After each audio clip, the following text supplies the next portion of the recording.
Saudara Ferdi Sambo, Putri Chandrawati, Ricky Rizal, dan Kuat Ma'ruf telah mengajukan banding untuk memastikan proses hukum terhadap Sambo CS di pengadilan yang lebih tinggi berjalan adil.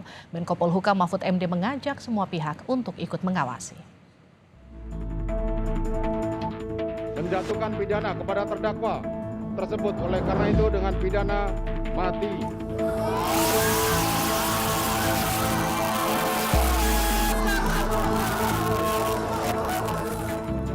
Majelis Hakim Pengadilan Negeri Jakarta Selatan telah menjatuhkan vonis pada 5 terdakwa kasus pembunuhan Brigadir Yosua. Ferdi Sambo, Putri Chandrawati, Ricky Rizal, dan Kuat Ma'ruf mengajukan banding atas vonis hakim. Dari 5 terdakwa dalam perkara pembunuhan berencana almarhum Joshua, ada 4 terdakwa yang menyatakan banding atas putusan yang dibacakan kemarin. Setelah hakim menjatuhkan vonis, terpidana masih memiliki hak mengajukan upaya hukum lain demi meringankan hukuman. Upaya hukum bisa dilakukan dengan mengajukan banding di pengadilan tinggi dan kasasi serta peninjauan kembali di tahap selanjutnya.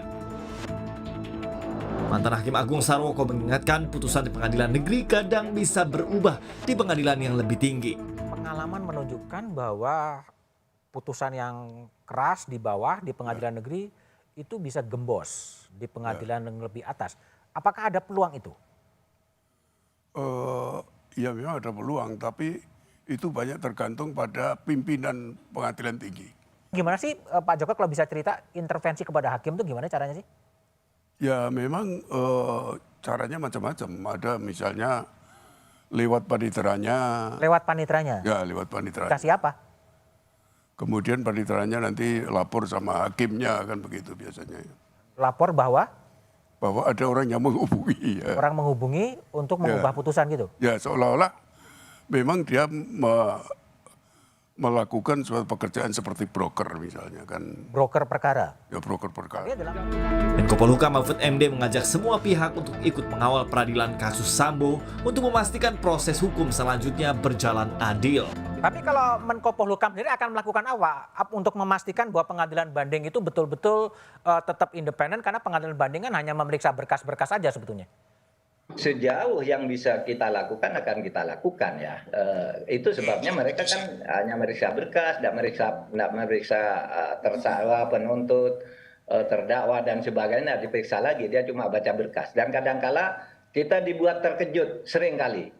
Putusan begini di pengadilan tinggi udah oke, tiba-tiba disunat di pengadilan tinggi, disunat lagi di Mahkamah Agung. Itu sering terjadi kejutan. Nah, oleh sebab itu yang ini nih mari kita pelototi terus, jangan berhenti sampai di sini gitu. Untuk mendidik masyarakat bahwa ya pengadilan itu siapapun selalu ingin selamat, ada yang ingin menyelamatkan orang, ada yang nyuap, ada yang neror dan sebagainya. Sementara Hakim Nonaktif Albertina Ho menyatakan Ferdi Sambo berpeluang mendapatkan keringanan menjadi hukuman seumur hidup setelah KUHP baru berlaku. Nah, begitu ada KUHP baru 2020 mulai berlaku KUHP baru, maka Ferdi Sambo akan mendapat aturan hukum yang lebih ringan. Ya, dalam eksekusi pidananya ya. Hukuman yang akan diberikan padanya adalah percobaan 10 tahun, kalau berkelakuan baik maka dia menjadi seumur hidup. Betul? Ya, bisa begitu. Peluang itu ada. Dalam KUHP baru yang akan berlaku Januari 2026, status terpidana mati bisa berubah menjadi pidana seumur hidup dengan masa percobaan 10 tahun menjalani hukuman dengan syarat berkelakuan baik. Ferdi Sambo dijatuhi hukuman mati oleh Majelis Hakim Pengadilan Negeri Jakarta Selatan. Istrinya Putri Chandrawati divonis 20 tahun penjara. Sedangkan Ricky Rizal dan Kuat Ma'ruf masing-masing dijatuhi hukuman 13 dan 15 tahun penjara. Akankah upaya hukum banding di pengadilan tinggi akan mengubah hukuman mereka menjadi lebih ringan? Tim Liputan Kompas TV.